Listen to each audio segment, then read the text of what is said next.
whistle. Brilliant! A worldie and a half! So what's up, YouTube?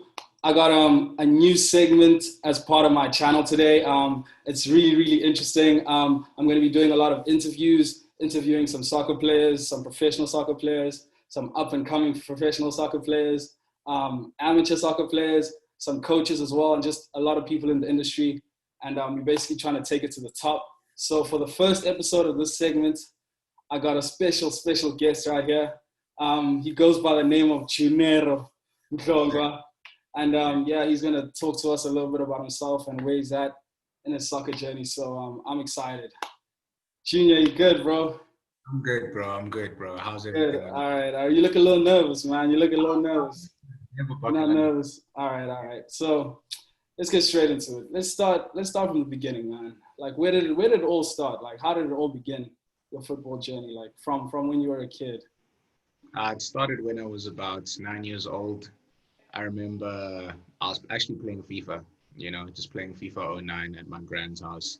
I remember using Man United and I was just banging goals with Ronaldo, bro. And it just made me, I don't want to be doing this thing on PlayStation anymore. Like, this is something I actually want to try, take seriously and, be a professional. So it was at that moment, I remember just having a defining moment at my grand's house playing FIFA 09. And I realized that what I want to do for a living. It's funny because I was actually going to ask you, like, when did you actually like figure it out? Like, okay, no, yeah, I actually want to do this for the rest of, like, as a career for the rest of my life. And you decided at that point playing FIFA. Oh yeah. Dude, that's actually that's a crazy story. That's a crazy story. And I'm actually a little sad. You had to go ahead and mention how you're banging in goals with Manchester United. Yeah, Because I'm a big Chelsea fan. So I can see. All right. So we go from your grand's house to you starting learning how to play football. So, all right. So you continue. I'm assuming you grow. You go to primary school. Yeah. How was primary school for you? How was primary school football? So primary school was it was actually tricky because the first couple of years I went to like different schools, and then actually when I was 9 years old I went to the school that like I finished my whole primary school at. And I mean, over there was just a lot of people, like just the football culture there, like people playing at breaks, people just playing like constantly with the ball, playing with breaks, stuff like that. So and in primary school there was just this competitive nature. It's like if you're good at sports, like you're the guy, So already like mentally, like it just made me want to prove myself to my mates, to my peers, that what, I can actually do this, And if you make a soccer team, it's a big thing because you can leave class early, and nobody wants to be staying in class when you can leave class early for a football game. You know what I'm saying? So I mean, yeah, that's pretty much also where it started at primary school, making the soccer team there, understanding myself, positioning wise and stuff like that. And then I think after the 2010 World Cup, that was also very defining for me, very inspiring, which was the next year, of course.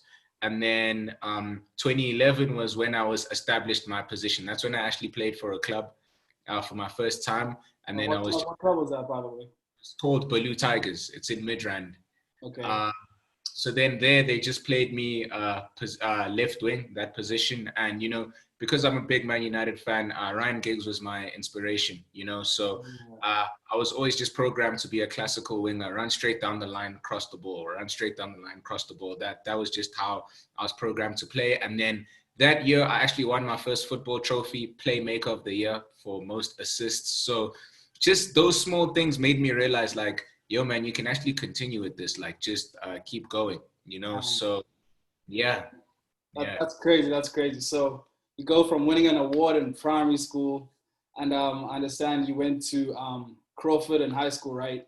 Yes, I went to Crawford in high school. How was the jump? Because I know that Crawford isn't really a big sports school as other sports schools. So how was that experience, like going to Crawford, where I feel like in your case, it might have been better because there's not as much pressure as like a big sports school.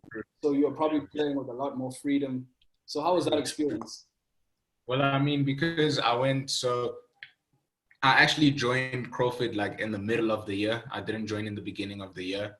And the previous school that I was at, it was a very small school. So they were very competitive, but they were small and they never had like all the facilities and everything like that. So moving to Crawford, as much as they weren't competitive, man, they had the facilities, they had like, just the training ground, something that I was never exposed to. But like you said, there was freedom there, so I went there, and because now they're a much more exposed school, they players can now trial for districts to go play for the provincial team and stuff like that, So I got there my first year.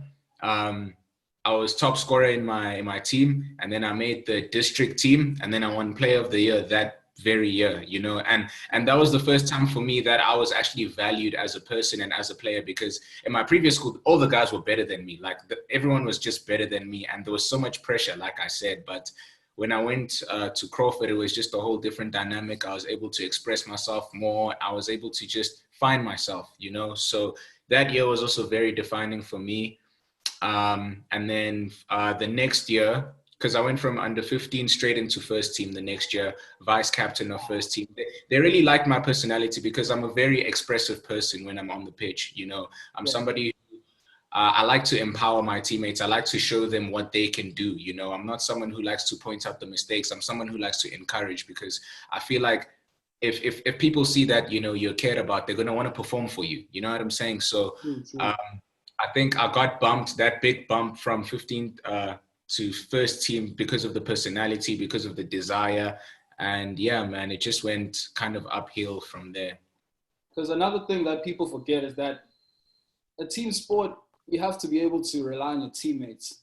And a big thing in football is like, sometimes you're not even playing, but you still have to be a good teammate. Sometimes you're on the bench, you still have to be a good teammate. Even if you come on for those last 10 minutes of the game, you still have to try to uplift your team spirit. So as someone who played like mostly a single man sport, like I didn't really have to do that. I had to hurt myself if I'm down. So I guess that's a nice thing about football. Okay, so I know you were racking up the awards as well in Crawford. You had a couple of awards. So at what point do you start representing the country? Because I know you made an SA squad of some sorts. Oh yeah, so pretty much how that happened was, so every time we would go for district trials, right, we would always do it at a specific school, Northwood, right? And there was one of the coaches at those district trials that he was looking for players in KZN specifically to take to this traveling squad to go to Italy, like on this tour thing, right? And then in Western Cape and in thing, there was like this, I think, a Netbank school tournament, right? And like the best players from like those tournaments and stuff, like they also got them and then they put them in the team. So there were coaches allocated in every province to take a specific amount of players to take there, So pretty much after the district trials, this coach messaged me. He's like, hey man, would you be interested in coming to Italy? We're going to be playing against Juventus Academy, Atletico Milano, a local club in Milan, and a club in Rome. And I was like, yeah, I'm definitely interested in that. So that happened in 2018. And then we went there, man. We won all our games. It was crazy. I scored the opening goal against Atletico Milano. It was crazy. Like the first time me being in Europe, bro, like on European soil as a South African, that's a big deal for me, So that experience as well was crazy. And then we even went to like the museums, like the San Siro Stadium and stuff like that. It was like just for 10 days, And for me, what made that so defining was like, I felt like I had a glimpse of the promise, man. Imagine seeing like the seat where Dybala sits, bro. You know what I'm saying? Like at the Juventus Stadium, stuff like that, bro. I feel like I got a glimpse of the promise, and then I got brought back here to reality, and it just inspired me more. I was like, man, after seeing all of that, I want to go back to Europe, bro. Like I want to, that's where I want to be. Yeah, I feel like people sometimes don't take the importance of traveling and seeing how other countries and other continents do it, because you have to be able to open your eyes to all these things,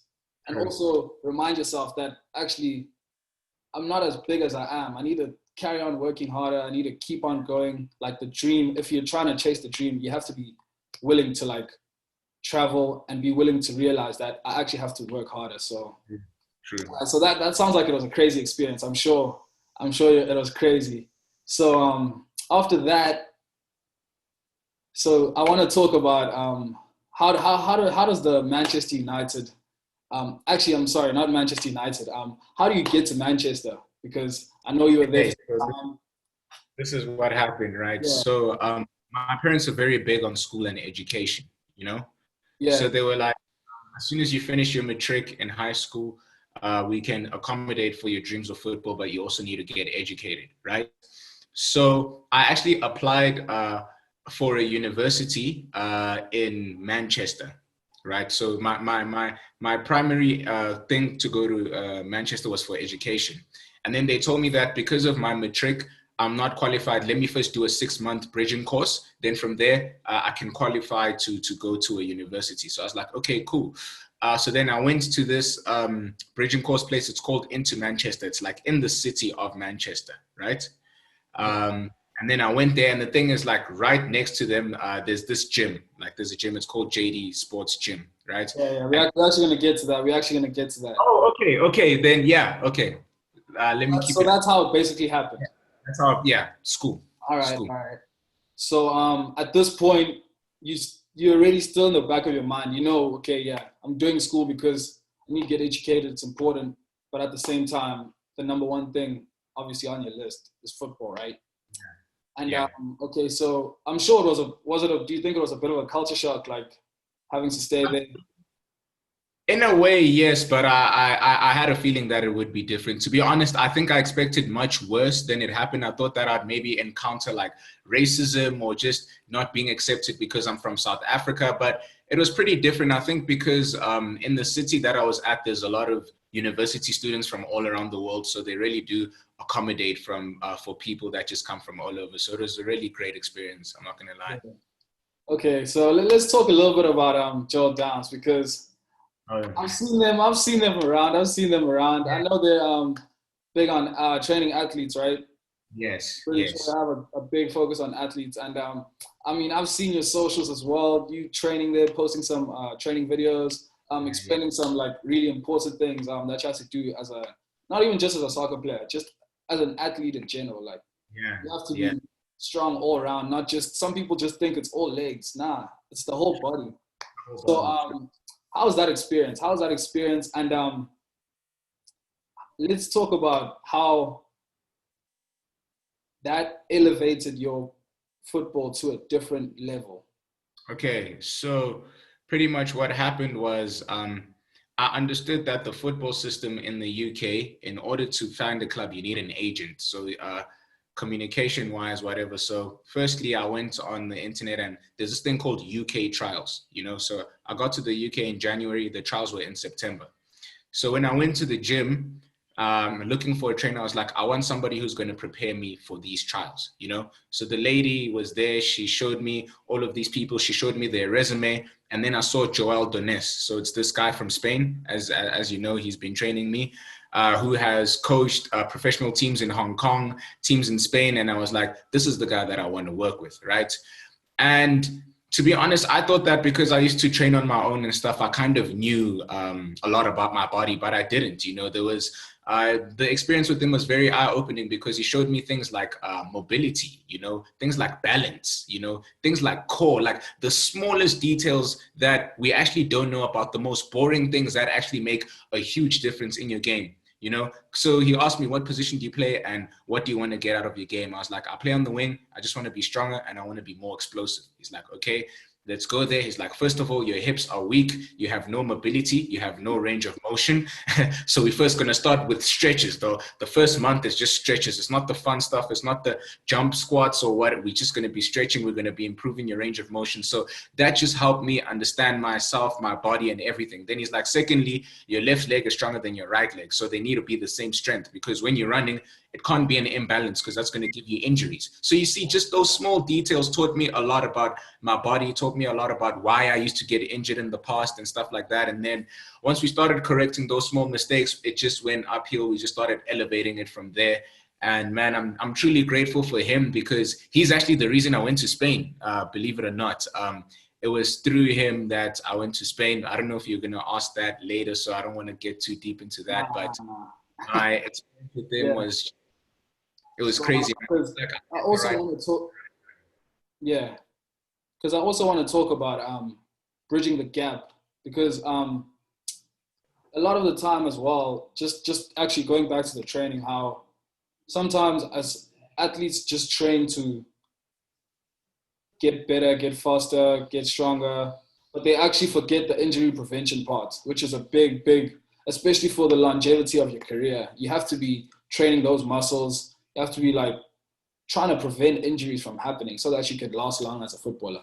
But yeah, let's talk about bridging the gap between South Africa and Europe right now, because clearly Europe is ahead of us in the game, even just in Africa in general. Like they're definitely like miles ahead of us. We've seen like the type of talent they produce. They've been winning World Cups, trophies, and all that. Like, what do you think could be done to try and bridge that gap between South Africa and Africa at large, even, and then trying to bridge it with Europe, Well, I mean, America? Yeah, I hear you. We have to look at the root, and the root is firstly the economic advantage that Europe have compared to Africa. So because these guys are economically, they're at a higher standard, they're able to provide facilities, they're able to provide coaches with work, quality coaches with quality work. Do you know what I'm saying? So it starts with that.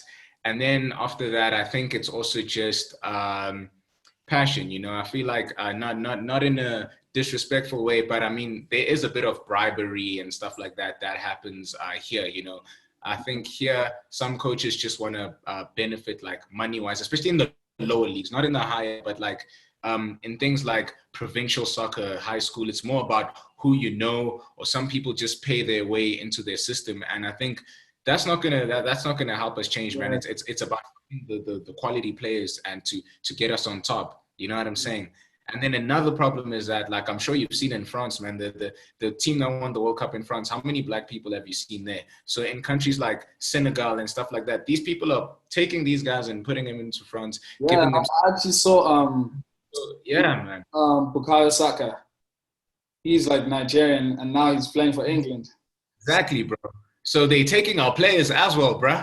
You know, they taking our players, giving them citizenship. And I mean, if you put yourself in Bukayo Saka's position, I mean, why would he reject an England call-up, bro?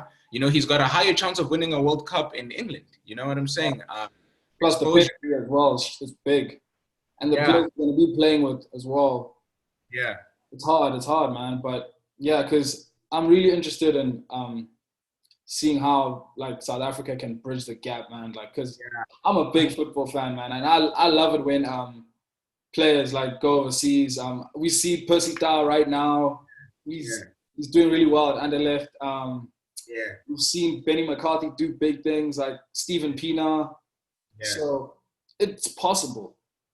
I think, though, right now we're the future. I think we're the people that are kind of going to shift, make the shift, because I mean, a lot of people in our generation are catching on. They're realizing that, you know, Europe is the place to be, you know, and at a young age, they're now able to, through school as well. Luckily, you know, we have school that can actually get us to be studying abroad, you know, and once we study abroad, we can actually go and now push our talents there, learn whatever we need to learn there and bring it back here into the national team, you know. So I really think that our generation is the future. I see a lot of people my age now being international. Like you said, there's Percy Tau's, there's Bongani Zumus, there's, bro, the list is our national team, more players, which is good. So I think the change is now. I think within the next decade, we're going to see a shift in South African football for sure.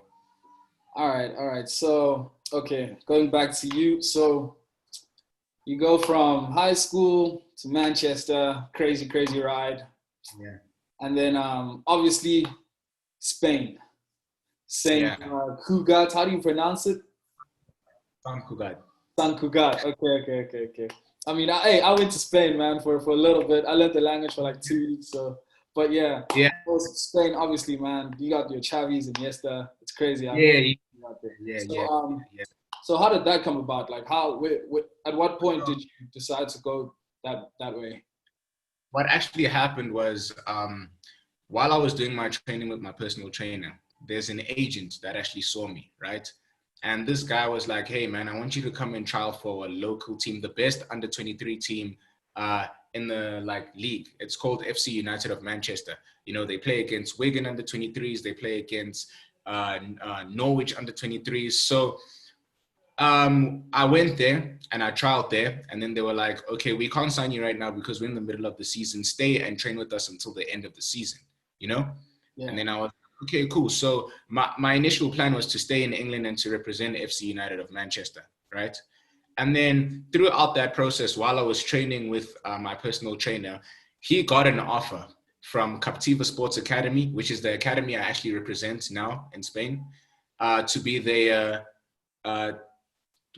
fitness coach, to be their fitness coach, you know? Yeah. And then he was just showing me that like, yo, man, through here, they can provide you with university. Like if you make the trial, they can provide you with the university because they're in contact with the university. They can give you accommodation, and the living fees that you'll be paying there are going to be cheaper than here. So I thought about it. I'm like, okay, cool. Like, yeah, that doesn't sound too bad, you know? And I'm going with somebody that I know. I'm going with somebody that has helped me grow as a footballer, as an athlete. So this wouldn't be such a bad idea, you know? So I spoke to my parents about it, and they were really keen on the idea. So then they were just like, okay, continue training with this guy, and then see if they're open to taking you for trials, you know? And of course, like they were seeing some of my clips training at FC United of Manchester. They were like, okay, Sant Cugat were like, we're willing to take you in for a trial, you know? Yeah. So then during the summer, I went. But then, yeah, I went on a tourist visa because it wasn't guaranteed that I was going to make the team, you know, so I didn't apply for a full visa. So I went there, I went with my trainer, I met the coaches and everything.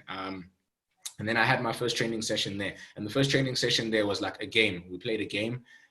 Bro, like I swear 5 minutes in, I got an assist. I swear like 30 minutes, I scored a goal, but it was a crazy goal. I almost got injured, but then they were like, okay, we like this guy, you know? But this was with the professional team. So they have a professional team and then they have a reserve men's team, right? So, I mean, I was like the youngest guy there. So they were like, okay, they were like, we can see that you're talented. We can see that you need to adapt to the Spanish style of play. So let's put you in the reserve men's team so you can grow and everything. So from next week, you'll be training with them. And then literally from that day, they took me in.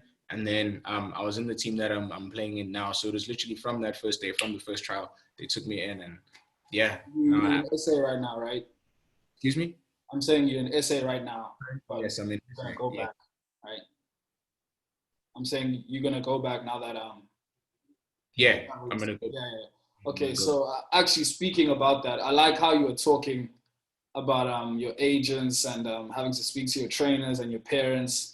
Because you know how important it is when it comes to these things to always have people that have your best interests close to you. So how important is that for you to always have your family close by, always stay grounded as a person? You know, how important is that to you? And even staying humble as well. Yeah, because, you know, we've seen a lot of soccer players, particularly from South Africa, you know, who have been on the come up, on the cusp of something great, you know, working hard, but it got to them and they never really were able to elevate to that next level professional career because they didn't have the right people around them or they weren't grounded enough.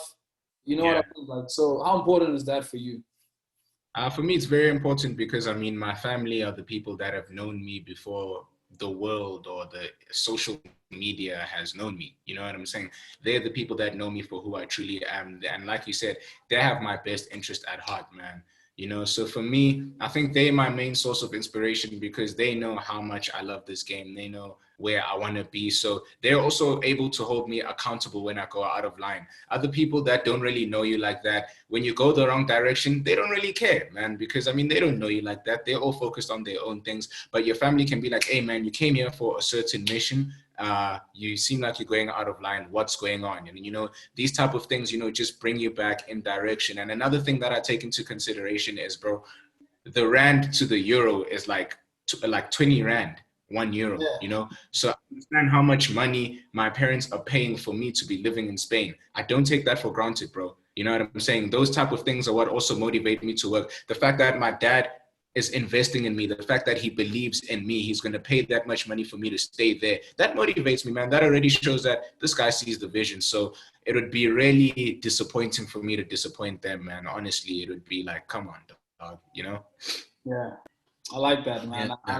I like how you put that, man. Because I feel like it's one of the most important things, particularly in a career where you possibly gonna be in the limelight. You know what I mean? Where you have to mentally, you have to be able to keep yourself in check, and the people around you have to be able to keep yourself in check. So I think that's a really, really important thing. Yeah. So right now you're pushing in Spain, obviously, but what's the end goal? What's the end goal? Where do you want to see yourself in the next let's say 5 to 10 years? What's your mission right now? Because you know there's always something to look forward to. So where do you see yourself in the next few years? Ultimately, my goal is to be the best on the planet. I'm not afraid to say it. I'm not afraid to say that is what I'm going for. I want to be the best. That is why I train. That is why I play this game. I want to be able to prove to myself that I'm able to excel in something that I'm very passionate about. I don't want to be the best for the fame or for people to say. I want to just prove to myself that something that I'm so passionate about, I'm able to excel at the highest level, you know? And I think it's a mental thing more than it is a talent thing. Because I mean, even when I'm in Spain, bro, the people that are even playing in my team, when I'm here, I'm already talking La Liga, bro. I'm in the third division now. I'm already talking La Liga. Like, yo, man, in the next 2-3 years, I'm trying to progress to the first. And they're looking at me like, bro, are you crazy? You know, so a lot of people, what I realize is they have the talent, man, but they don't have the mentality. You know, they don't have that. They're not able to see past their current situation. And I think that's something that I've been blessed with. I'm really grateful for that. So like I say, my aim ultimately is to be the best. I'd say short term, within the next 5 years, hopefully to at least represent the national team, even if it's at under 23 level. That would be an honor for me, man. And then, yeah, just slowly, I mean, it's a process. That's what I realize. It's the way people envision it. It's that like you have a dream and it's just uphill, but no, bro, like there's a lot of things that come to it. You know, there's injuries, there's lessons, there's being benched. And there's this quote that always sticks to me. It says, fast success builds ego, slow success builds character. You know, so for me, I'm not going to put a time frame on it. I know that I'm going to reach my destination when it's meant for me to happen, you know? So every trial and tribulation that I'm going through is just building a character in me. It's just making me stronger, and I will be the best, bro. Just plain and simple. That's what it is. All right, man. I like the confidence, man. I believe that you have to believe in yourself first before anyone else can believe in you. So. Man, I'm excited to see you, man. I'm excited to see you grow. I'm excited. I'm watching you, bro. You don't think I am, but I am watching, man. There's people that are watching. You don't know that they're watching you. They're watching you, man. And they want you to succeed, bro. They want you to do well. So yeah. Anyway, that brings us to the end of the more serious stuff. We're gonna move to a little bit more fun stuff. Anyway, but so obviously.